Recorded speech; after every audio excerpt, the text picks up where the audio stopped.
তা হচ্ছে আদর্শ সন্তান প্রতিপালনে পিতামাতার দায়িত্ব ও কর্তব্য। আদর্শ সন্তান প্রতিপালনে পিতামাতার দায়িত্ব ও কর্তব্য। সকল পিতামাতাই স্বাভাবিকভাবে তারা আদর্শ সন্তান চান, তাদের সন্তানেরা আদর্শবান হোক, এটি সকল পিতামাতাই চান। কেউ কখনো চান না যে তার সন্তানেরা আদর্শহীন হোক, সবাই চায়। সবাই চায়, তারপরেও কেন সবার এই সন্তানেরা আদর্শবান হচ্ছে না? সবাই আবার হতাশায় ভুগছি কেন? এই প্রশ্ন যদি আমরা রাখি, তাহলে আমাদের কাছে জবাব এটাই আসতে পারে যে ইসলাম যেভাবে আমাদেরকে নির্দেশনা দিয়েছে আদর্শ সন্তান গড়ে তোলার জন্য, সেই নির্দেশনা আমরা হয়তোবা যথাযথ বাস্তবায়ন করতে পারি না, যার কারণে সকলেরই চাওয়া পাওয়া থাকা সত্ত্বেও আমরা পাই না। বাস্তবে আমরা প্রতিফলন দেখতে পাই না। এজন্য আমরা বলবো, শুধু পিতামাতা হলেই আদর্শ সন্তানের পিতামাতা হয়ে যাব এমনটা নয়। পিতামাতারা অবশ্যই আদর্শ সন্তান বানানোর পিছনে, আদর্শ সন্তান গড়ার পিছনে যথেষ্ট ভূমিকা রয়েছে, দায়িত্ব রয়েছে, কর্তব্য রয়েছে, যা আল্লাহ সুবহানাহু ওয়া তাআলা কোরআনুল কারীমে বিভিন্নভাবে আলোকপাত করেছেন। যেমন একটি সূরা লুকমান, আল্লাহ সুবহানাহু ওয়া তাআলা এই সূরায় এত সুন্দরভাবে বর্ণনাগুলি দিয়েছেন। একজন বাবা হিসাবে, পিতা হিসাবে সন্তানদেরকে আকীদাগত কিভাবে শিক্ষা দেবে, ইবাদত কিভাবে শিক্ষা দেবে, সামাজিক আচার আচরণ কিভাবে শিক্ষা দেবে, মানুষের সাথে চলাফেরা কিভাবে শিক্ষা দেবে, আল্লাহ সুবহানাহু ওয়া তাআলার সাথেও এই সন্তানের সম্পর্ক কি ধরনের হতে পারে সেই শিক্ষা দেবে। সব বিষয়গুলি আল্লাহ সুবহানাহু ওয়া তাআলা সূরা লুকমান 13 থেকে 19 এই আয়াতগুলির মাঝে আল্লাহ রাব্বুল আলামিন সুন্দরভাবে আলোকপাত করেছেন। এছাড়াও বিভিন্ন আয়াতে, বিভিন্ন সূরায় আল্লাহ রাব্বুল আলামিন বিভিন্ন দৃষ্টিভঙ্গিতে অভিভাবক হিসাবে, বাবা মা হিসাবে সন্তানদের প্রতি কি দায়িত্ব, কি ভূমিকা থাকতে পারে সে বিষয়গুলিও আলোকপাত করেছেন। অপরদিকে যদি আমরা আমাদের প্রিয় নবী মুহাম্মদ সাল্লাল্লাহু আলাইহি ওয়াসাল্লামের বিষয়ে লক্ষ্য করি, তাহলে মুহাম্মদ সাল্লাল্লাহু আলাইহি ওয়াসাল্লাম তিনি নিজেই তো ছিলেন একজন আদর্শ ও শ্রেষ্ঠ পিতা। তাই আদর্শ ও শ্রেষ্ঠ সন্তান কিভাবে গড়তে হয় তার বাস্তব দৃষ্টান্ত তিনি নিজেই তিনি তা প্রতিফলন দেখিয়েছেন, নিজেই তিনি তা আমাদের সামনে তার কর্মের মাধ্যমে দৃষ্টান্ত রেখেছেন। অপরদিকে মুসলিম উম্মাহকে, বিশেষ করে বাবা মাকে কখনো শক্ত ভাষায়, কখনো নরম ভাষায়, কখনো বিভিন্ন উপমা দিয়ে বাবা মাকে সেই নির্দেশনা আল্লাহ রাসূল সাল্লাল্লাহু আলাইহি ওয়াসাল্লাম দিয়েছেন। অতএব আমরা খুব সহজেই বলতে পারি যে আল্লাহ সুবহানাহু ওয়া তাআলা মানব জাতির জন্য যেমন শ্রেষ্ঠ জীবন ব্যবস্থা, জীবন বিধান হিসাবে ইসলামকে দিয়েছেন, এই ইসলামেই যথেষ্ট আদর্শ সন্তান প্রতিপালনের ক্ষেত্রে বাবা মার দায়িত্ব কি হতে পারে সেগুলি গাইড নেওয়ার জন্য। আল্লাহ আমাদের সে বিষয়টিকে, সকল বাবা মাকে সেভাবেই কোরআন এবং সুন্নাহ থেকে ইসলামের সঠিক নির্দেশনা নিয়ে সন্তানদেরকে আদর্শ সন্তান হিসাবে যেন গড়ে তুলতে পারি, আল্লাহ আমাদের তৌফিক দান করুন। আমরা কয়েকটি বিষয়, এই বিষয়টি আলোকপাত করার জন্য কয়েকটি সাইড আমরা চিহ্নিত করতে পারি। প্রথম হলো, ভালো বাবা মা দিন, তাহলে ভালো সন্তান পাওয়া যাবে। ভালো বাবা মা দিন, তাহলে ভালো সন্তান পাওয়া যাবে। দ্বিতীয়, ভালো পরিবেশ দিন, ভালো সন্তান পাওয়া যাবে। তৃতীয়, ভালো শিক্ষা দিন, ভালো সন্তান পাওয়া যাবে। চতুর্থ, ভালো বন্ধু বা সাথী দিন, তাহলে ভালো সন্তান পাওয়া যাবে। পঞ্চম, সর্বদাই ভালো গাইড নির্দেশনা দিন, ভালো সন্তান পাওয়া যাবে। এ পাঁচটি বিষয় যদি অভিভাবকেরা বাবা মা লক্ষ্য রাখে, তাহলে ইনশাআল্লাহ আদর্শ সন্তান গড়ে তোলা সম্ভব ইনশাআল্লাহ। ব্যতিক্রম হবে না এটা বলা যাবে না, এরপরও কিছু ব্যতিক্রম হতে পারে। যেমন নূহ আলাইহিস সালাতু ওয়াস সালাম পৃথিবীর বুকে প্রথম রাসূল হওয়ার পরেও নিজের সন্তান নিজের লাইনে ছিল না, এটি ব্যতিক্রম। ঠিক তেমনি ভাবে আরও এই ধরনের কিছু ব্যতিক্রম রয়েছে, তবে এগুলি সীমাবদ্ধ। তাই আমরা বলবো যে যদি আমরা এই পাঁচটি বিষয় লক্ষ্য রাখি, তাহলে অবশ্যই আমরা আদর্শ সন্তান গড়ে তুলতে পারব ইনশাআল্লাহ। প্রথম হলো ভালো মা দিন অথবা ভালো বাবা দিন। এর অর্থ কি? এর অর্থ হলো সন্তানের আগেই সন্তানের বাবা মা যারা হবে তাদেরকে ভালো হতে হবে, তাদেরকে ভালো নির্বাচন করতে হবে, তাদেরকে ভালো বাছাই করতে হবে। তাহলে আশা করা যাবে তাদের থেকেই ভালো সন্তান আসবে ইনশাআল্লাহ। যেমন উদাহরণস্বরূপ, এক প্রসিদ্ধ ব্যক্তি তিনি তার সন্তানদেরকে লক্ষ্য করে বলছেন, হে আমার সন্তানেরা, তোমরা যেন ভালো সন্তান হও, আদর্শ সন্তান হও, এজন্য আমি তোমাদের জন্মের পূর্বেই আমি ব্যবস্থা নিয়েছি। সন্তানেরা জিজ্ঞাসা করছে, হে বাবা কি বললেন আপনি? আমাদের জন্মের পূর্বে ব্যবস্থা নিয়েছেন মানে? বলেন হ্যাঁ, তোমরা যেন আদর্শবান হও, ভালো হও, এজন্য তোমাদের জন্য আমি একটা ভালো আদর্শবান মা আমি নির্বাচন করেছি। তা আপনি জীবনসঙ্গী নির্বাচন করার ক্ষেত্রে খুঁজবেন অর্থ, খুঁজবেন উন্নত উচ্চ বংশ, খুঁজবেন আরো কিছু, খুঁজবেন না দিন, খুঁজবেন না আদর্শ, খুঁজবেন না আল্লাহ ভীতি তাকওয়া, তাহলে কিভাবে সেখানে ভালো সন্তান আসতে পারে? এটি যেমন ভালো মা খোঁজার ক্ষেত্রে, ঠিক তেমনি ভাবে ভালো বাবাও খুঁজতে হবে। আপনার মেয়ে আলহামদুলিল্লাহ অত্যন্ত ধার্মিক, সে আল্লাহর দ্বীনকে সঠিকভাবে মেনে চলার চেষ্টা করে, কিন্তু আপনি আপনার এই ভালো মেয়ের জন্য একজন ধার্মিক দিনদার ভালো ছেলেকে আপনি বেছে নিলেন না, তাহলে কিভাবে? মা ভালো হলেও বাবা ভালো না হলে তো ভালো সন্তান আশা করা যায় না। এই জন্য প্রথমেই আদর্শ সন্তানের জন্য প্রথমে আমাদেরকে টার্গেট রাখতে হবে একজন মেয়ে মানুষ যিনি মা হবেন, তিনি আদর্শ মুসলিম ভালো বাবাকে তিনি নির্বাচন করবেন। এদিকে আসুন। অপরদিকে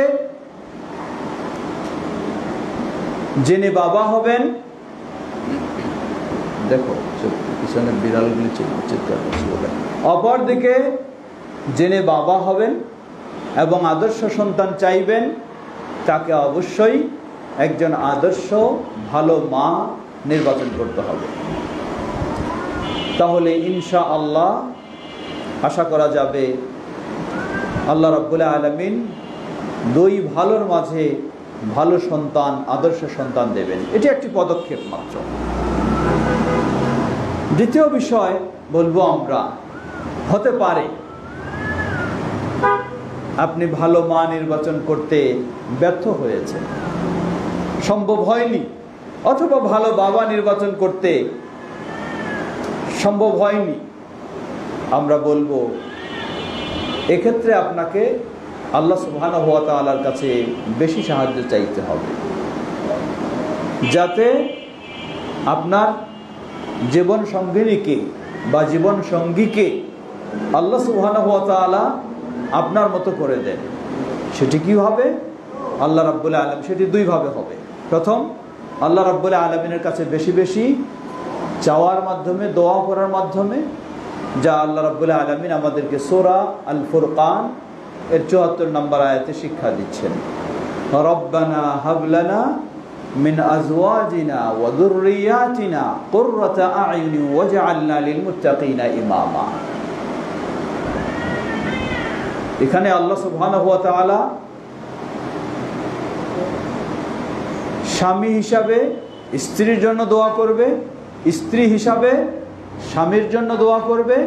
উভয়কে যখন ভালো চাইবে, আল্লাহ সুবহানাহু ওয়া তাআলা হতে পারে তাদেরকে ভালো করে দেবেন ইনশাআল্লাহ। এবং উভয়ের সন্তানদেরকেও আল্লাহ সুবহানাহু ওয়া তাআলা সেই ধরনের তৈরি করে দেবেন। আল্লাহর কাছে বেশি দোয়া করা। দ্বিতীয়, যেমনইভাবে দোয়া করব আমরা, তেমনইভাবে একে অপরের প্রতি ভালো আচরণের মাধ্যমে ভালো করে নেওয়ার চেষ্টা করব। তাই প্রথম বিষয় হলো ভালো বাবা দিন বা ভালো মা দিন, তাহলে পাওয়া যাবে ভালো সন্তান। লক্ষ্য করুন, ইসলামের ইতিহাস যদি আমরা লক্ষ্য করি, কত বড় বড় মুহাদ্দিস, ইমাম, যাদের হয়তো দেখা গেছে ছোট বয়সে এতিম হয়ে গেছে, কিন্তু তিনি জগৎ বিখ্যাত মুহাদ্দিস হয়েছে। যেমন ধরে নিন ইমাম আল বুখারী রাহিমাহুল্লাহ। ইমাম বুখারী রাহিমাহুল্লাহ ছোট বয়সেই বাবা হারিয়ে ফেলেছেন, মায়ের কাছে মানুষ হয়েছে। মা কেমন ছিলেন, যেটি ইমাম বুখারী রাহিমাহুল্লাহ, বাবাও ছিলেন সেরকম, কিন্তু মা কেমন ছিলেন? ইমাম বুখারী রাহিমাহুল্লাহ ছোট বয়সে তার দৃষ্টিশক্তি ছিল না, তিনি অন্ধ ছিলেন, কিন্তু মা আল্লাহ সুবহানাহু ওয়া তাআলার কাছে এত কেঁদেছেন, এত দোয়া করেছেন। মা একদিন স্বপ্নে দেখছেন ইব্রাহিম খলিল আলাইহিস সালাতু ওয়াস সালামকে। ইব্রাহিম আলাইহিস সালাতু ওয়াস সালাম ইমাম বুখারী রাহিমাহুল্লাহর মাকে স্বপ্নে বলছেন যে, হে অমুক, দেখো কাদ রাদ্দাল্লাহু ওয়ালাদাকা বাসারা লিকাসরাতি দুআইকি, কাদ রাদ্দাল্লাহু ওয়ালাদাকি বাসরা লিকাসরাতি দুআইকি। ইব্রাহিম আলাইহিস সালাম স্বপ্নে ইমাম বুখারী রাহিমাহুল্লাহর মাকে বলছেন, হে অমুক, দেখো তুমি আল্লাহর কাছে যে এত দোয়া করছো এবং এত কাঁদছো, তোমার এই বেশি দোয়া এবং আল্লাহর কাছে কাঁদাকাটি করার কারণে আল্লাহ সুবহানাহু ওয়া তাআলা তোমার সন্তানের দৃষ্টিশক্তিকে ফিরিয়ে দিয়েছেন। মা সকাল করে দেখছেন যে স্বপ্নে যা দেখেছেন, ইমাম আল বুখারী রাহিমাহুল্লাহর দৃষ্টিশক্তি ফুল পরিপূর্ণ সুন্দর হয়ে গেছে। মা কি পর্যায়ের, কোন পর্যায়ের মা! এই ইমাম আল বুখারী রাহিমাহুল্লাহ সেই মায়ের তত্ত্বাবধানেই মানুষ হলেন, বাবা নেই। লক্ষ্য করুন, ইমাম শাফি রাহিমাহুল্লাহ, ইমাম শাফি রাহিমাহুল্লাহ 2 বছর বয়সে বাবা হারিয়ে ফেলেছেন, এতিম হয়ে গেছে। এই 2 বছরের শিশুকে সেই ফিলিস্তিনে জন্ম, সেখান থেকে মক্কায় নিয়ে আসলেন মা। কি কারণে? চিন্তা একটাই, মক্কায় একদিকে পূর্বপুরুষেরা রয়েছে, অপরদিকে মক্কা হলো ইসলামের মূল জায়গা। সেখানে নিয়ে গেলে আমি আমার সন্তানকে সেভাবে আমি আরবি ভাষায় এবং ইসলামী জ্ঞানে আমি গড়ে তুলতে পারব। মা বিধবা মেয়ে, একজন মহিলা, এই ছোট্ট বাচ্চাকে সেভাবে নিয়ে এসে মক্কার পরিবেশে একজন শ্রেষ্ঠ ইমাম হিসাবে গড়ে তুললেন। লক্ষ্য করুন ইমাম মালিক রাহিমাহুল্লাহর কথা। ইমাম মালিক রাহিমাহুল্লাহ তিনি তার ছোট বয়সের কথা বলছেন। তিনি বলছেন যে আমি যখন ছোট ছিলাম, আমার মা আমাকে সুন্দরভাবে পোশাক পরিয়ে দিতেন, আমার মাথায় পাগড়ি পরিয়ে দিতেন, দিয়ে বলতেন, যাও তুমি মদিনার সবচেয়ে বড় মুহাদ্দিস, তার কাছে গিয়ে তুমি দিন শিখো, ইলম শিখো। সুবহানাল্লাহ। সত্যিই যদি এই মা থাকে এবং সেই রকম বাবা থাকে, তাহলে অবশ্যই আশা করা যাবে সন্তান আদর্শ সন্তান হবে ইনশাআল্লাহ। আল্লাহ আমাদের সকল বাবা মাদেরকে সেভাবেই হওয়ার তৌফিক দান করুন। অতএব আমরা বলছিলাম যে প্রথম বিষয়, ভালো বাবা দিন, ভালো মা দিন, অটোমেটিকভাবে আল্লাহ সুবহানাহু ওয়া তাআলা ভালো আদর্শ সন্তান দেবেন ইনশাআল্লাহ। কারণ ভালো বাবা মায়ের স্বপ্নই থাকবে আমার সন্তান সম্পদশালী না হতে পারে, কিন্তু যেন সে আদর্শ সন্তান হয়। আমার সন্তান অনেক বড় ডিগ্রি নাও অর্জন করতে পারে, কিন্তু সে যেন সুশিক্ষিত, আদর্শ শিক্ষিত হয়। শুধু ডিগ্রি বড় অর্জন করলেই ভালো হয় এই নয়। আজকে বহু অভিভাবক, বহু বাবা মা অসহায়ের মতো জীবনযাপন করছেন, যাদের সন্তানেরা যত বেশি বড় ডিগ্রি লাভ করেছেন, তারা তত বেশি বাবা মার আওতা থেকে দূরে সরে গেছেন। সুতরাং মূল বিষয় হলো আল্লাহ সুবহানাহু ওয়া তাআলাকে ভয় করে বাবা মা যখন সন্তানকে সেভাবে গড়ে তোলার চেষ্টা করবে, ইনশাআল্লাহ অবশ্যই কিছু না কিছু হবে। দ্বিতীয় বিষয় আসুন, আদর্শ সন্তান করার জন্য ভালো পরিবেশ দিন। ভালো পরিবেশ বলতে কি বোঝায়? ভালো পরিবেশ বলতে 2 সাইডে, একটা হলো আমার বাড়ি, আরেকটা হলো আমার সন্তানের শিক্ষা প্রতিষ্ঠান। আমার বাড়ি আলহামদুলিল্লাহ আমি শতভাগ ইসলাম মেনে চলার চেষ্টা করি, ইসলামী পরিবেশে আমার সন্তানদেরকে মানুষ করার চেষ্টা করি বাড়ির পরিবেশে। কিন্তু সন্তানকে এমন একটা প্রতিষ্ঠানে আমি দিলাম যেখানে নাস্তিকতা শিক্ষা দেওয়া হয়, যেখানে ভিন্ন আচার আচরণ শিক্ষা দেওয়া হয়, যেখানে ইসলাম বিদ্বেষী করে গড়ে তোলা হয়, তাহলে আমার পরিবারটা, বাড়ির অবস্থাটা যতই ভালো হোক না কেন, ওই দিকে যদি ভালো না হয়, তাহলে এই সন্তান আদর্শ সন্তান হিসেবে গড়ে ওঠাটা খুবই কঠিন। ঠিক একইভাবে আবার আমি প্রতিষ্ঠানটা সেরা প্রতিষ্ঠান হিসেবে চয়ন করলাম, খুব ভালো প্রতিষ্ঠান, যেখানকার সন্তানেরা বা ছাত্ররা ছাত্রীরা তারা অটোমেটিকভাবে খুব সুন্দর ভালো হয়, আদর্শবান হয়, কিন্তু আমার বাড়ির পরিবেশটাকে সেরকম করতে পারলাম না। আমরা যেগুলি আজকে সমস্যা অনুভব করছি, অনেক বাবা মা আমাদের কাছে সন্তানদেরকে দিচ্ছে, কিন্তু সন্তান এখানে এসে মোবাইল গেম খেলতে পারে না, এখানে গান বাজনা শোনার পরিবেশ পায় না, কিন্তু আপনার বাড়িতে গিয়ে সে গান বাজনায় ব্যস্ত, সেখানে মোবাইল বা ইত্যাদির গেম নিয়ে সে ব্যস্ত। তাহলে প্রতিষ্ঠানে ভালো পরিবেশ হলেও বাড়িতে যদি ভালো পরিবেশ না হয়, তবু তাকে ভালো হিসাবে গড়ে তোলা সম্ভব নয়। তাই ভালো পরিবেশ দিন, এর অর্থ হলো নিজের বাড়িটাতেও ভালো পরিবেশ তৈরি করতে হবে, যেই ভালো পরিবেশে ভালো সন্তান গড়ে উঠবে, ঠিক তেমনইভাবে যেই প্রতিষ্ঠানে আমি দেব সেই প্রতিষ্ঠানকেও সেভাবে ভালো হিসাবে চিন্তা করব। প্রতিষ্ঠান ভালো এর দিকটা কি? প্রতিষ্ঠান ভালো এর দিক কমপক্ষে 3টি দিক খেয়াল করা দরকার।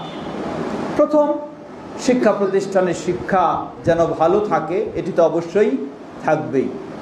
সেই সাথে প্রতিষ্ঠানের পরিবেশ, আদর্শগত দিকগুলি সেগুলি যেন ভালো থাকে, সেটি আমাদেরকে খেয়াল করতে হবে। তার চেয়ে আরও বেশি খেয়াল করতে হবে, আপনি আপনার সন্তানকে একটা ভালো মাদ্রাসায় দিলেন, খুব সুন্দর ক্লিন পরিবেশ, অনেক সুন্দর আকর্ষণীয় পরিবেশ, পড়ালেখাও খুব গুরুত্ব দিয়ে করানো হয়, কিন্তু আপনার সন্তানকে শিক্ষা দেওয়া হয় শিরকি আকীদা, শিক্ষা দেওয়া হয় বেদাতি আকীদা, তাহলে এই ভালো শিক্ষা আর এই ভালো পরিবেশে আসলে আপনার সন্তানটা আপনি যেই ভালো চাচ্ছেন সেই ভালো হবে না।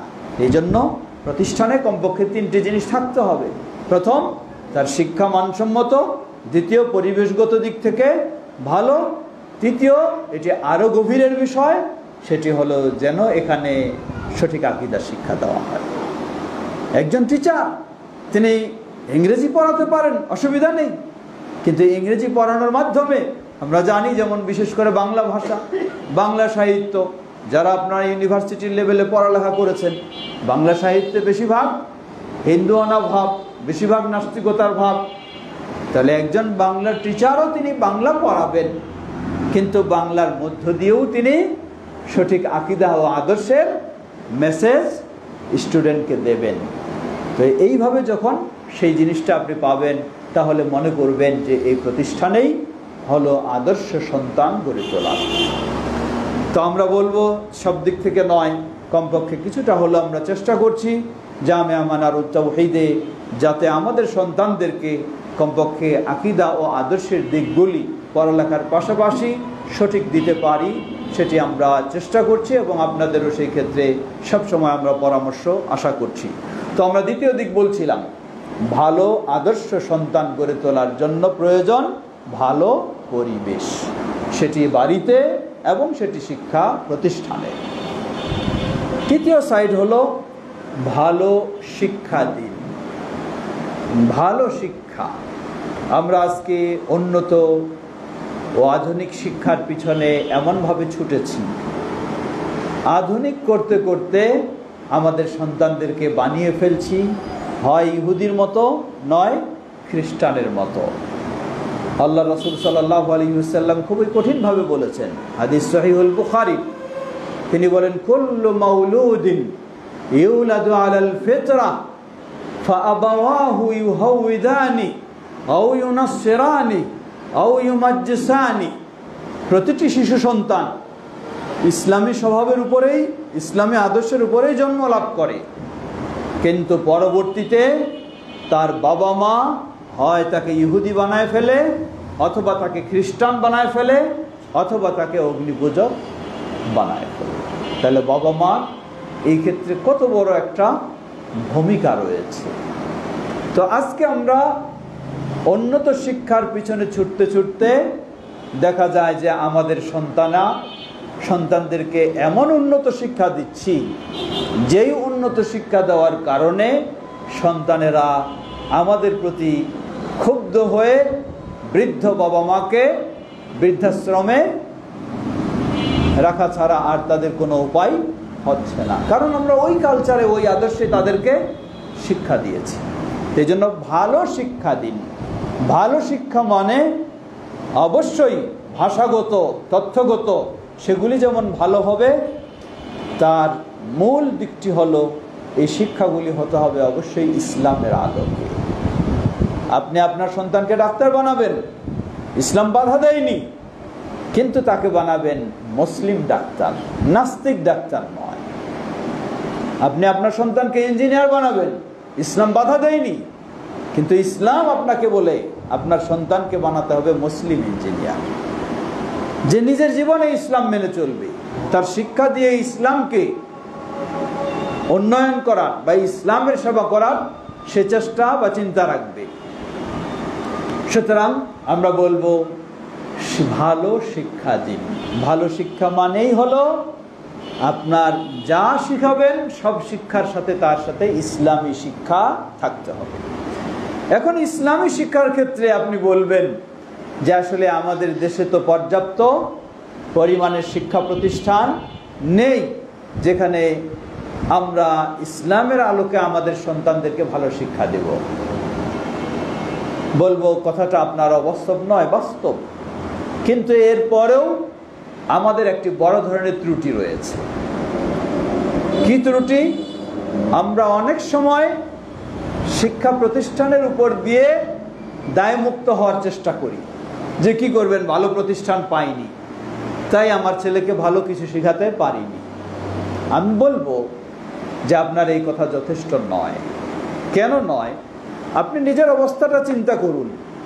আপনার ছেলে বা মেয়ের যেই শিক্ষা প্রতিষ্ঠানে পড়ে সেখানে যদি গণিতের টিচার ভালো না হয়, আপনি কি কখনো বলবেন যে আমার বাচ্চার স্কুলের গণিতের টিচার ভালো না তাই সারা জীবনটাই সে গণিতে দুর্বল থাকুক?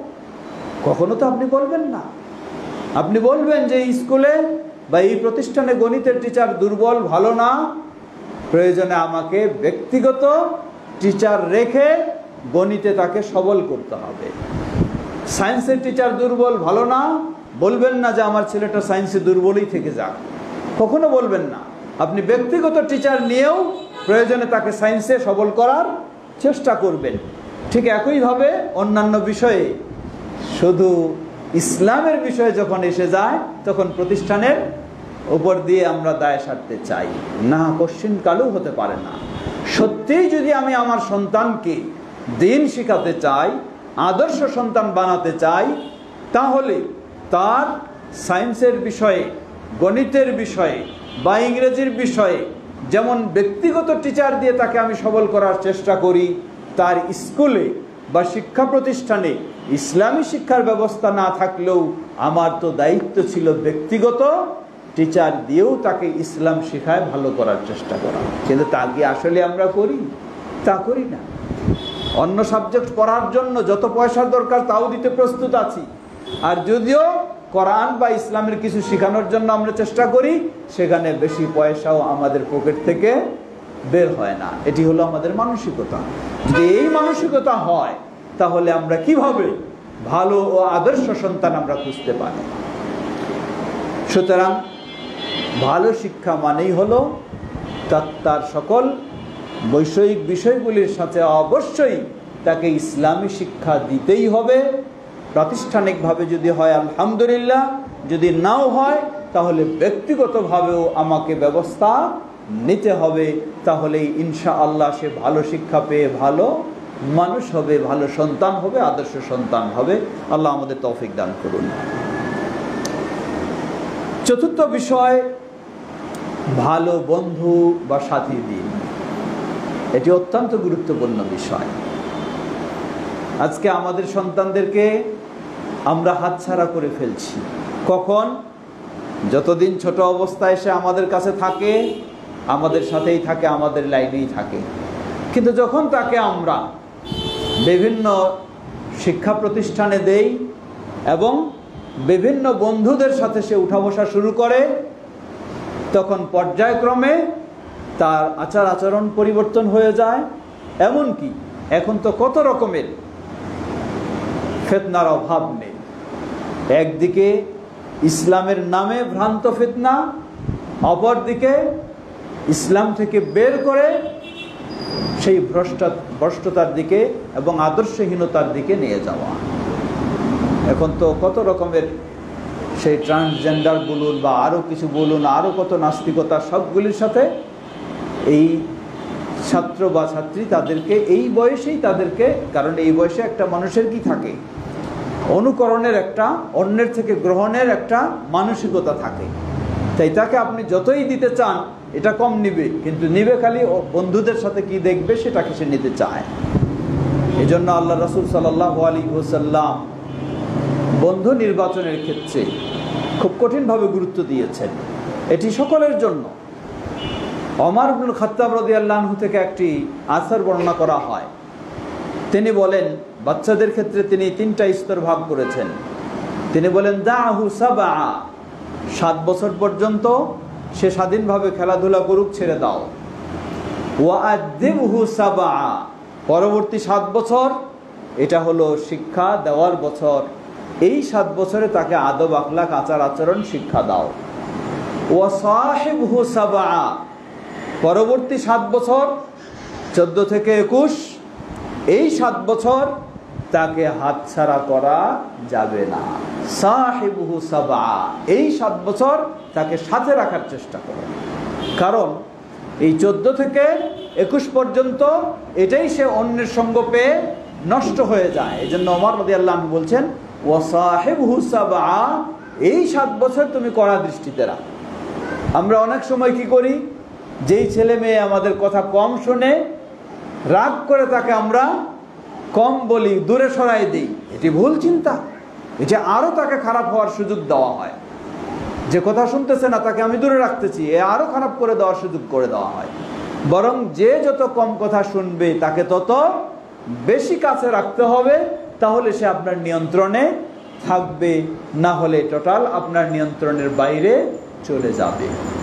তো এই সময়টাতে তৃতীয় 7 বছর, এই সময়টি হলো অত্যন্ত গুরুত্বপূর্ণ। তার বন্ধু নির্বাচন, সেই ক্ষেত্রে আপনাকে অবশ্যই কড়া দৃষ্টি রাখতে হবে। বিশেষ করে এখন তো খুবই কঠিন অবস্থা। বন্ধু নির্বাচনের জন্য তো কোনো মাঠেও যেতে হয় না, কোনো ক্লাবেও যেতে হয় না।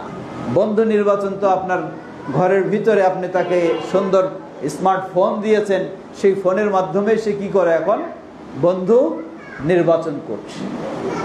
তো সেই ক্ষেত্রে আমাদেরকে যথেষ্ট গুরুত্ব দিতে হবে, কারণ একটা সন্তান হারিয়ে গেলে, হারিয়ে যাওয়া মানে হাতছাড়া হয়ে গেলে কত সমস্যা আপনি কষ্ট অনুভব করবেন সেটি পরে বুঝবেন, এখন বুঝবেন না।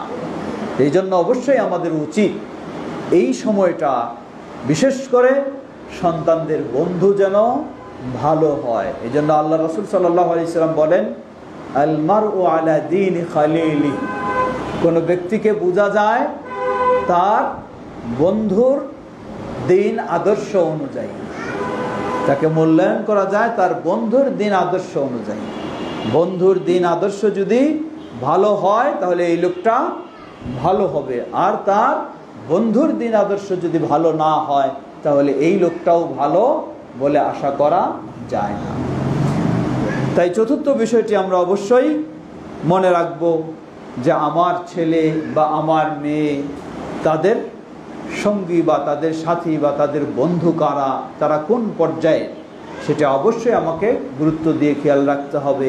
এটাও তাদেরকে ভালো বানানোর এবং খারাপ করে দেওয়ার একটি অন্যতম দিক হবে। পঞ্চম বিষয়, ভালো গাইড ও নির্দেশনা দিন। যে বিষয়টি মূলত চলে এসেছে, এরপরেও ভালো নির্দেশনা দেওয়ার ক্ষেত্রে ইসলাম অনেক উদ্বুদ্ধ করেছে। প্রথমে যেটি বলেছি সূরা লুকমান, লুকমান আলাইহিস সালাম, এই কয়েকটি আয়াতের মাঝে তিনি বাবা হিসাবে সন্তানকে আল্লাহ সুবহানাহু ওয়া তাআলার প্রতি বিশ্বাসী করে তোলার উপদেশ দিচ্ছেন, গাইড দিচ্ছেন। বাবা হিসাবে সন্তানকে তার ব্যক্তিগত ইবাদত যেন সুন্দরভাবে করতে পারে সেই গাইড দিচ্ছেন। বাবা হিসাবে সন্তানকে মানুষের সাথে আচরণ যেন সুন্দর করতে পারে সেই গাইড দিচ্ছেন। সবগুলি সেখানে আলোচনায় এসেছে, আকীদা থেকে আদর্শ, ইবাদত, শিক্ষা, সব কিছুই।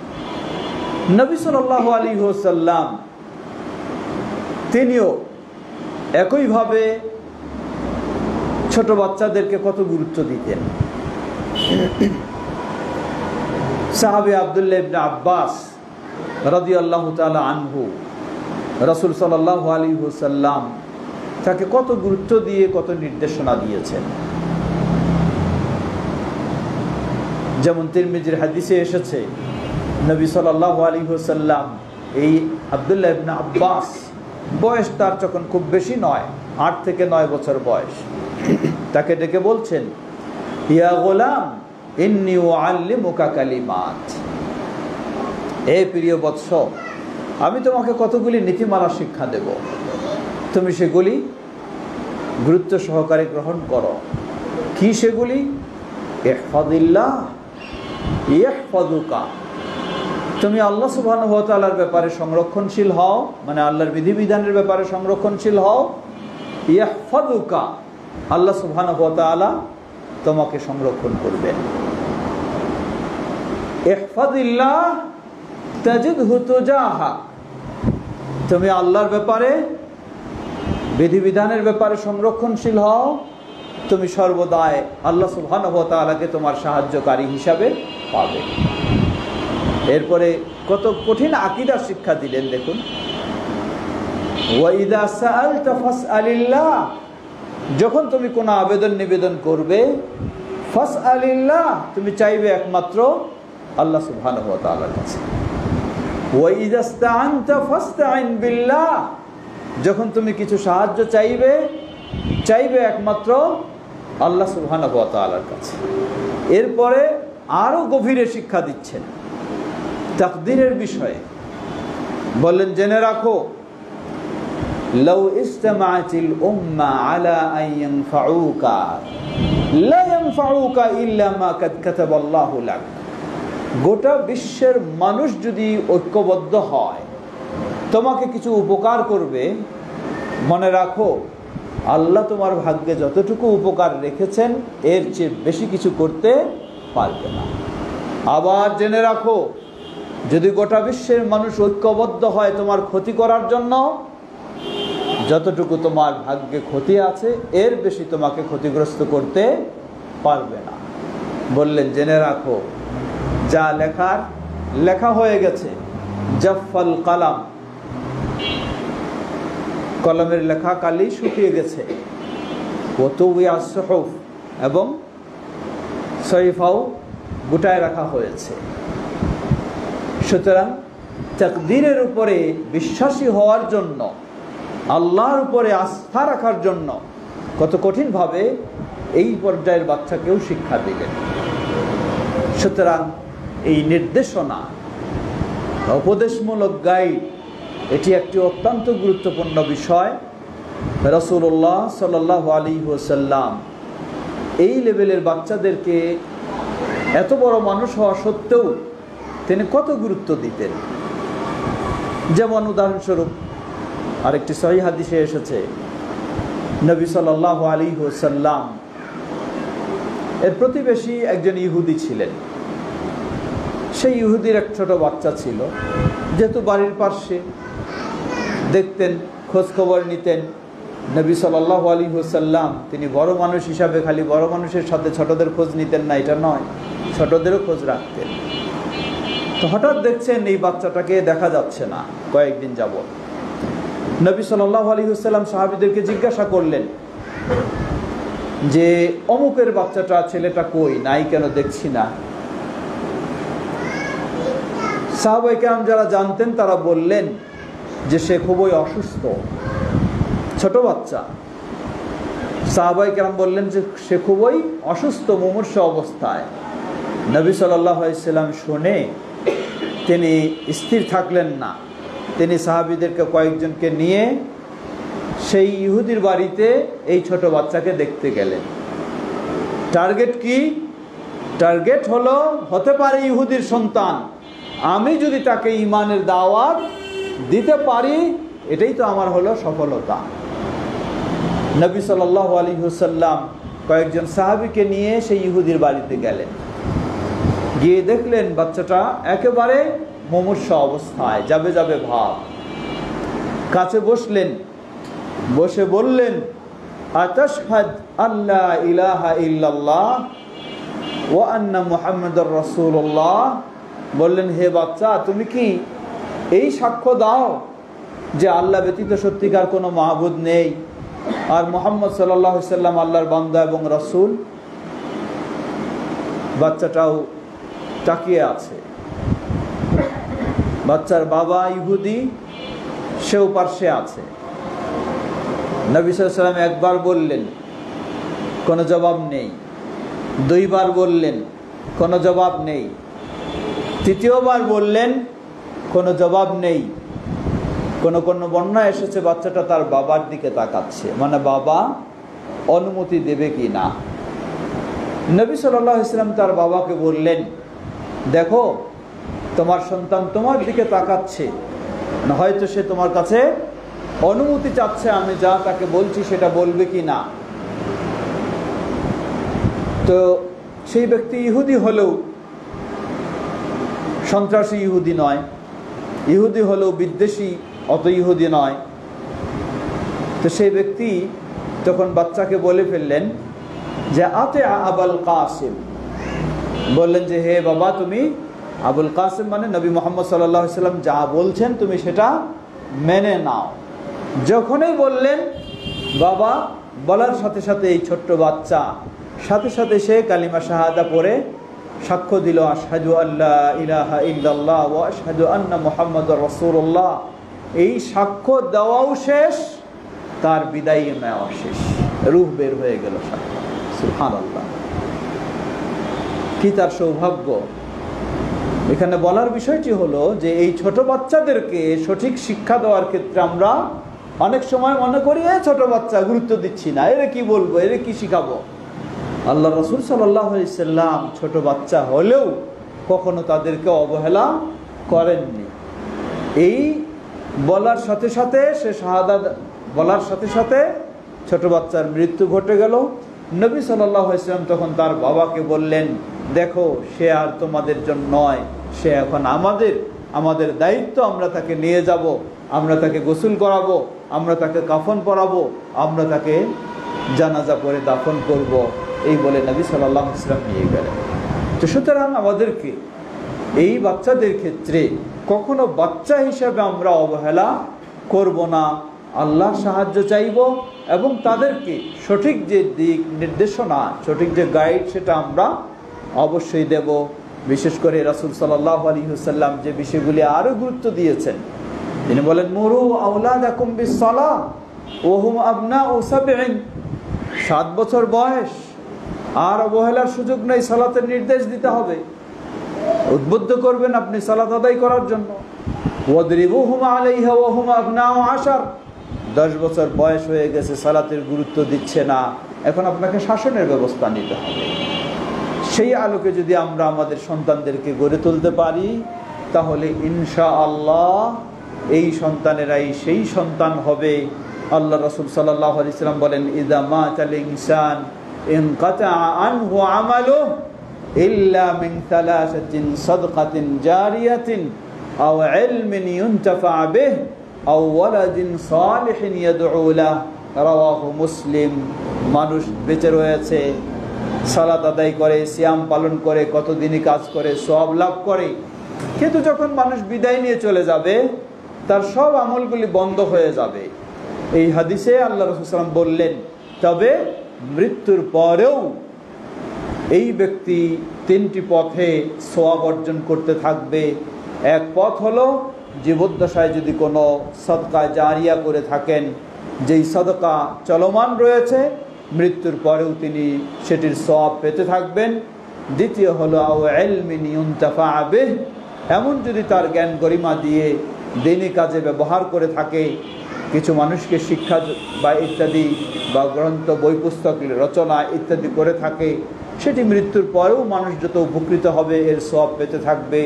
তৃতীয় হলো আও ওয়ালাদিন সালিহিন ইয়াদউ লাহু, যেই বাবা মা সৎ সন্তান রেখে যাবে, এই সৎ সন্তান এর 2টি বৈশিষ্ট্য, এক হলো ওয়ালাদ সালেহ, সৎ সন্তান হবে, আদর্শবান সন্তান হবে।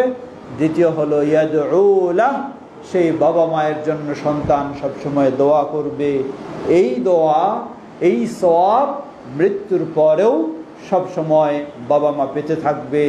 আমাদের সন্তানেরা যেন সেই সৎ সন্তানেই হয়, আমরা যেন সেভাবে তাদেরকে গড়ে তুলতে পারি। আল্লাহ আমাদের সবাইকে সে তৌফিক দান করুন। আমার মনে হয় আর দীর্ঘ আমরা করব না, এখন আমরা একটু আজকের আলোচনাকে কেন্দ্র করে হোক অথবা কোনো বিষয়কে হোক কিছু জিজ্ঞাসা জবাবে আমরা যাব। আজকে এই আলোচনার মাঝে যে বিষয়গুলি আমরা জেনেছি সেগুলি হচ্ছে আদর্শ সন্তান প্রতিপালনে পিতামাতার দায়িত্ব কর্তব্য আমরা কয়েকটি বিষয় উল্লেখ করেছি। প্রথম হলো ভালো বাবা দিন অথবা ভালো মা দিন, তাহলেই ভালো সন্তান পাওয়া যাবে। অতএব ভালো বাবা মা চয়নের ক্ষেত্রে প্রথম এটি প্রাধান্য দিতে হবে। দ্বিতীয় হলো ভালো পরিবেশ দিন, অর্থাৎ নিজের পরিবারের পরিবেশ এবং প্রতিষ্ঠানের পরিবেশ সেটি ভালো হলে ভালো সন্তান আশা করা যায়, ভালো না হলে ভালো আশা করা যায় না। তৃতীয় হলো ভালো শিক্ষা। ভালো শিক্ষা মানেই হলো অবশ্যই ইসলামের আলোকে সেই শিক্ষা হতে হবে। চতুর্থ হলো ভালো বন্ধু, ভালো সাথী। পঞ্চম হলো ভালো দিক নির্দেশনা। আর সবগুলি আল্লাহ সুবহানাহু ওয়া তাআলার কাছে চাওয়া এবং নিজে চেষ্টা করা। আমরা যদি এই বিষয়গুলি খেয়াল রাখতে পারি, ইনশাআল্লাহ আল্লাহ রাব্বুল আলামিন আমাদের সন্তানদেরকে আদর্শ সন্তান করে দেবেন। আল্লাহ আমাদের সন্তানদেরকে আদর্শ সন্তান হিসেবে কবুল করে নিন। আমরা যেন সবাই চেষ্টা করতে পারি, আল্লাহ আমাদের সবাইকে সে তৌফিক দান করুন। আমরা যেন আমাদের সন্তানদেরকে যেভাবে তাদেরকে গড়ে তুললে আদর্শ সন্তান হবে সেইভাবে যেন আমরা গড়ে তুলতে পারি। আল্লাহ আমাদের সবাইকে সে তৌফিক দান করুন। এখন আমরা একটু জিজ্ঞাসা জবাব। জি,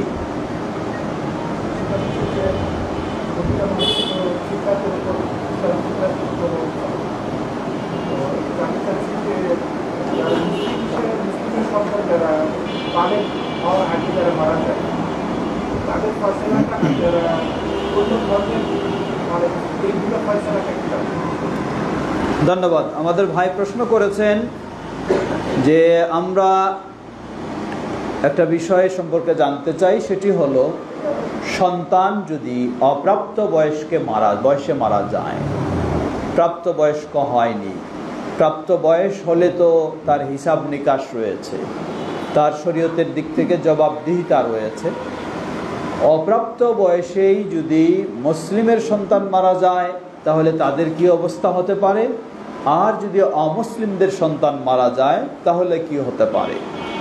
জবাব, মুসলিম ব্যক্তির যদি সন্তান অপ্রাপ্ত বয়সে মারা যায় তাহলে স্পষ্ট সরাসরিভাবে আল্লাহ রাসূল সাল্লাল্লাহু আলাইহি ওয়াসাল্লাম সুসংবাদ দিয়েছেন তারা জান্নাতি হবে ইনশাআল্লাহ। যদি অমুসলিমের হয় তাহলে কি হবে? জবাব, অমুসলিমের যদি হয় অপ্রাপ্তবয়স্ক, তাদের বিষয় নিয়ে একাধিক বর্ণনা আসায় এই ক্ষেত্রে কিছু ভিন্ন ভিন্ন মতামত রয়েছে। এক হাদিসের বর্ণনার আলোকে বোঝা যায় এই অপ্রাপ্তবয়স্ক অমুসলিমদের সন্তানদেরকে কিয়ামতের মাঠে আল্লাহ রাব্বুল আলামিন তাদেরকে পরীক্ষা নেবেন, কিছু নির্দেশ দেবেন, নির্দেশ পালন করলে, মান্য করলে, আনুগত্যশীল বলে তারা জান্নাত লাভ করবে, আর যদি নির্দেশ অমান্য করে তাহলে তারা ভিন্ন দিকে যাবে। আবার কিছু বর্ণনা এসেছে যেগুলিতে সামগ্রিকভাবেই বলে যে অমুসলিমদের সন্তানদের জন্যও সুসংবাদ রয়েছে, অমুসলিমদের জন্য, কারণ যেহেতু তারা অপ্রাপ্তবয়স্ক, তাই রুফিআল কালাম আনিস সাবিয়্যি হাত্তা ইয়াহতালিম আও ইয়াবলুগা, কলম তুলে নেওয়া হয়েছে, মানে লেখা হয় না কোনো অপরাধ। ওই বাচ্চা, ওই শিশু যতক্ষণ না সে প্রাপ্তবয়স্ক হয়, তাহলে সেটি মুসলিম হলেও লেখা হয় না, অমুসলিম হলেও লেখা হয় না। আল্লাহু তাআলা আ'লাম। আর কোনো জিজ্ঞাসা আপনাদের?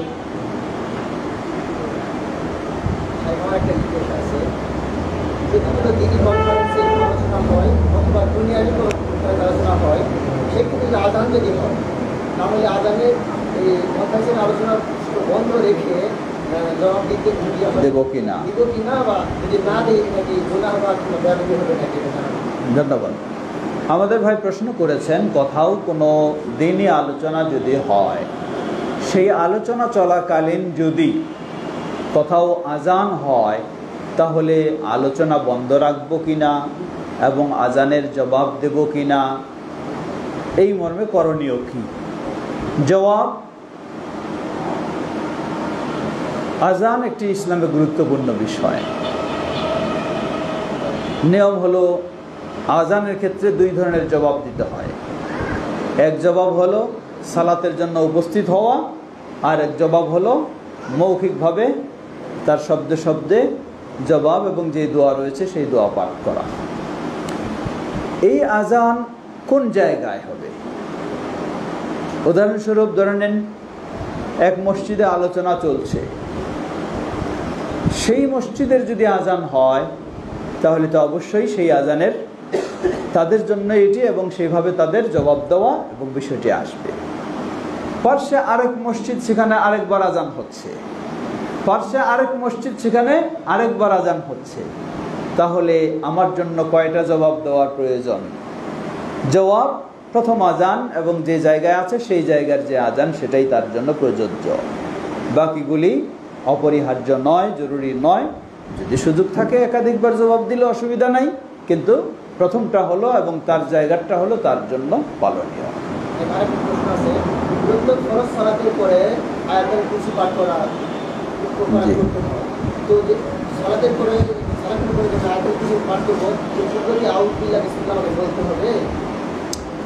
আমাদের ভাই বলেছেন, জিজ্ঞাসা করেছেন যে 5 ওয়াক্ত ফরজ সালাতের পরে আয়াতুল কুরসি পাঠ করার বিধান রয়েছে, অথবা শোয়ার সময় হোক আরও যখনই হোক আয়াতুল কুরসি পাঠ করার নিয়ম রয়েছে, তাহলে কি সেটার পূর্বে আউযু বিল্লাহ বিসমিল্লাহ সহ পাঠ করব?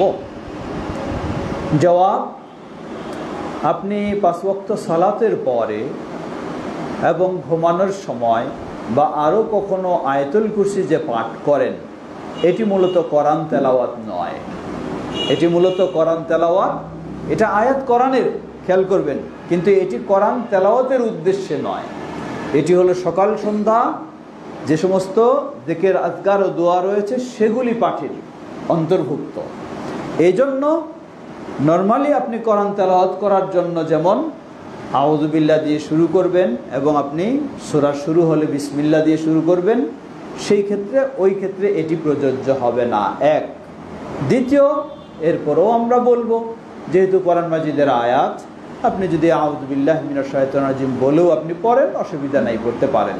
তবে নবী সাল্লাল্লাহু আলাইহি ওয়াসাল্লাম থেকে যেভাবে প্রমাণিত এই আয়াতুল কুরসি এইভাবে সবসময় পড়ার সময় এটার আউযু বিল্লাহ পড়তেই হবে এমন নয়, কারণ যেহেতু এটা তেলাওয়াত নয়, তেলাওয়াত উদ্দেশ্য নয়, এটি দোয়া উদ্দেশ্য, জিকির উদ্দেশ্য। আল্লাহু আ'লাম। আর বিসমিল্লাহ তো নাই, বিসমিল্লাহ যেহেতু শুরুতেও নাই, বিসমিল্লাহ লাগবে। সালাম। আমরা সবাই মসজিদে জামাতে শরীক হওয়ার জন্য যখন যাই, তখন দেখি যে ইমাম সাহেব রুকুতে কিংবা সিজদা পর্যায়ে আছেন, অবস্থায় আছেন। তো সেক্ষেত্রে আমরা তাকবীরে তাহরিমা বলে কি হাত রাখবো, না সরাসরি আল্লাহু আকবার বলে আর ইমাম সাহেবের অবস্থা? আমাদের ভাই প্রশ্ন করেছেন, জামাত যদি একটু আগেই শুরু হয়, মানে জামাত যদি আমি পিছিয়ে পড়ি, তাহলে দেখা যায় মসজিদে দেখতেছি হয়তো রুকু অবস্থায় আছে, অথবা সেজদা অবস্থায়, অথবা তাশাহুদের বৈঠকের অবস্থায় আছে, তাহলে আমি কিভাবে জামাতে সম্পৃক্ত হব? জবাব, জামাতে সম্পৃক্ত হওয়ার জন্য প্রথম কাজ হলো আমার তাকবীরে তাহরিমা। এই তাকবীরে তাহরিমা এটা অবশ্যই দিতে হবে, না হলে আমি সালাতেই প্রবেশ করব না। তাকবীরে তাহরিমা মানেই হলো হাত বাঁধা কিন্তু নয়। তাকবীরে তাহরিমা হলো আল্লাহু আকবার বলে তাকবীর দেওয়া এবং হাত আপনি তুলবেন, এরপরে আপনি বাঁধতেও পারেন, নাও বাঁধতে পারেন, এক। কিন্তু তাকবীরে তাহরিমা অবশ্যই আপনি দুই হাত তুলে আল্লাহু আকবার বলে তাকবীরে তাহরিমাই করবেন। দ্বিতীয়, এরপরে ইমাম যেই অবস্থায় রয়েছে দ্বিতীয় তাকবীর দিয়ে আপনি সেই অবস্থায় যোগদান করবেন। অর্থাৎ উদাহরণস্বরূপ রুকু বা সিজদা অবস্থায় আছে, তাহলে আপনি প্রথমেই আল্লাহু আকবার বলে তাকবীরে তাহরিমা, হাত বাঁধলেও অসুবিধা নেই, কিন্তু লম্বা সময় প্রয়োজন নেই। সাথে সাথে আপনি আবার তাকবীর দিয়ে হয় রুকুতে চলে যাবেন অথবা সিজদায় চলে যাবেন, এটি অবশ্যই। আরেকটা প্রশ্ন, এটা হলো জানাজার সালাত, আমরা যে 4 তাকবীর হয়, সেই 4 তাকবীরেই কি আমরা রকম করবো, না শুধু প্রথমবার রকম? ধন্যবাদ। আমাদের ভাই আরেক প্রশ্ন করেছেন, তিনি বলছেন যে জানাজার সালাতে যে তার 4 তাকবীরে জানাজা পড়তে হয়, এটি সুন্নাহ। প্রথম তাকবীরে তো অবশ্যই 2 হাত আমরা উত্তোলন করবই, কিন্তু পরবর্তী 3 তাকবীরেও কি 2 হাত উত্তোলন করব, না হাত বাঁধা থাকবে, কোনো উত্তোলন করব না, শুধু তাকবীর উচ্চারণ করব এবং যা দোয়া সেগুলি পাঠ করব? জবাব, নবী সাল্লাল্লাহু আলাইহি ওয়াসাল্লাম থেকে পরবর্তী 3 তাকবীরে তিনি হাত আবার তুলেছেন, এই মর্মে কোনো বিশুদ্ধ প্রমাণ নেই। কিন্তু সাহাবী আব্দুল্লাহ ইবনে ওমর রাদিয়াল্লাহু আনহু থেকে প্রমাণ রয়েছে তিনি তুলেছেন। এজন্য কেউ গেছেন, যেহেতু রাসূল সাল্লাল্লাহু আলাইহি ওয়াসাল্লাম থেকে তোলার প্রমাণ সহিহ হাদিসে প্রমাণিত হয়নি, তাই না তোলার দিকে কেউ গেছেন। আবার প্রসিদ্ধ সাহাবী হিসাবে আব্দুল্লাহ ইবনে ওমর রাদিয়াল্লাহু আনহু তিনি তুলেছেন, তাই কেউ তোলার দিকে গেছেন। ওয়াল্লাহু তাআলা আ'লাম। আমি মনে করি দুটোই জায়েজ রয়েছে এই ক্ষেত্রে। কেউ যদি সাহাবীর অনুসরণ করে করতে চায়, কারণ যেমন ইমাম ইবনুল কাইয়িম রাহিমাহুল্লাহ বলেন যে আব্দুল্লাহ ইবনে ওমর রাদিয়াল্লাহু আনহু এমন একজন সাহাবী ছিলেন, রাসূলুল্লাহ সাল্লাল্লাহু আলাইহি সাল্লামকে কিছু না দেখে কিছু করতেন না, তাই তার থেকে যেহেতু প্রমাণিত, সুতরাং এটা শুধু তার আমল এমন নয়, আমরা মনে করব তিনি অবশ্যই কিছু জেনেছেন, বুঝেছেন, সেই আলোকে করেছেন, তাই সেখানে করার পক্ষে উত্তম বলেছেন কেউ। আবার কোন মুহাদ্দিস তারা বলেছেন যেহেতু রাসূলুল্লাহ সাল্লাল্লাহু আলাইহি ওয়াসাল্লাম থেকে সরাসরি প্রমাণ হয়নি এবং রাসূল সাল্লাল্লাহু আলাইহি ওয়াসাল্লাম থেকে প্রমাণিত হয়নি এবং আব্দুল্লাহ ইবনে ওমর রাদিয়াল্লাহু আনহু রাসূল সাল্লাল্লাহু আলাইহি ওয়াসাল্লামকে দেখেছেন, এটাও কোনো স্পষ্ট বর্ণনা দেননি, তাই না তোলাটাই হলো উত্তম। অতএব বলবো দুটো জায়েজ রয়েছে। আল্লাহু আকবার। সালাম ফেরানোর ক্ষেত্রে কখনো 2 দিকে, আবার আমরা মক্কা মদিনায় দেখেছি আমাদের ভাই প্রশ্ন করেছেন জানাজার সালাতে সালাম একদিকে না 2 দিকে? জবাব, জানাজার সালাতে সালাম সংক্রান্ত বর্ণনাগুলি 2 ধরনেরই সহিভাবে প্রমাণিত।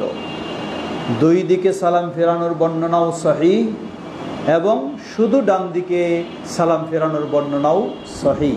অতএব দুটো আমলেই জায়েজ রয়েছে।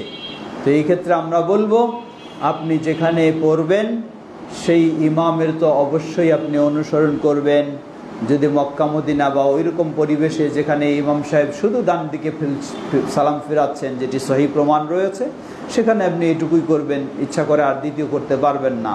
আবার কোথাও যদি দেখেন সেই অঞ্চলে বা সেই জায়গায় 2 দিকেই সালাম ফেরাচ্ছে, যেহেতু এটাও সহিভাবে প্রমাণিত, সেখানে আপনি একটি ফেলেই চুপ করে বসে থাকবেন, চলবে না, 2 দিকেই ফেলবেন। আল্লাহ জানা যায়। আমাদের ভাই বলেছেন যে জানা যায় সূরা ফাতিহার বিষয়ে কি? জবাব, সহিহুল বুখারীর হাদিস, আব্দুল্লাহ ইবনে আব্বাস রাদিয়াল্লাহু তাআলা আনহু জানাজা পড়ালেন। জানাজায় তিনি সূরা ফাতিহা পাঠ করলেন। অন্য বর্ণনা, নাসাইর বর্ণনায় এসেছে সূরা ফাতিহার সাথে অন্য আরেকটি সূরা পাঠ করলেন। তবে সূরা ফাতিহা তিনি পাঠ করলেন একটু আওয়াজে। জানাজা শেষ করার পর তিনি বললেন, কেন আওয়াজ দিয়ে তিনি পড়েছেন?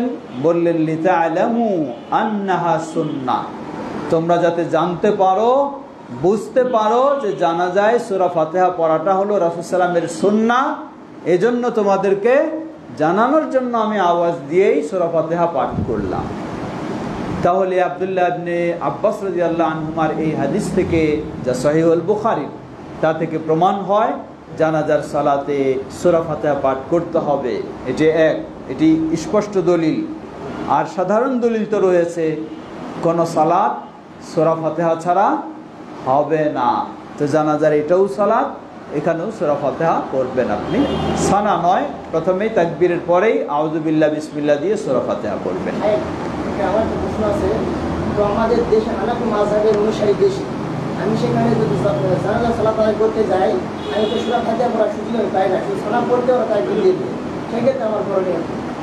আপনার প্রশ্নের জবাব দিচ্ছি। একটা প্রশ্ন লিখিত এসেছে, এটির জবাব দিয়ে, মেয়েদের জন্য বাবার বাড়ি বা শ্বশুর বাড়িতে কেউ যখন বেড়াতে যায়, তখন কি কসর সালাত আদায় করতে হবে নাকি পুরো সালাত আদায় করতে হবে?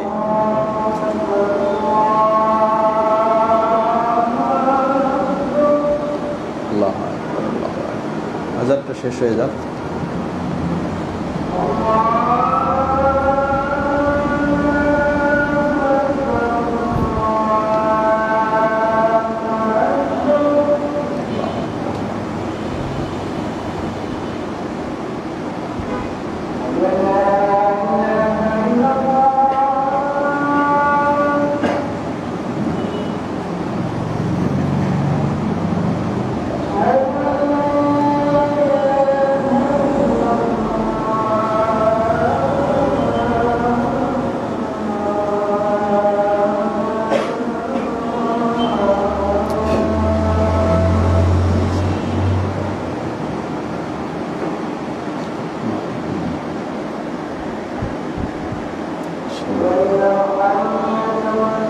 কি নাস্তা আছে?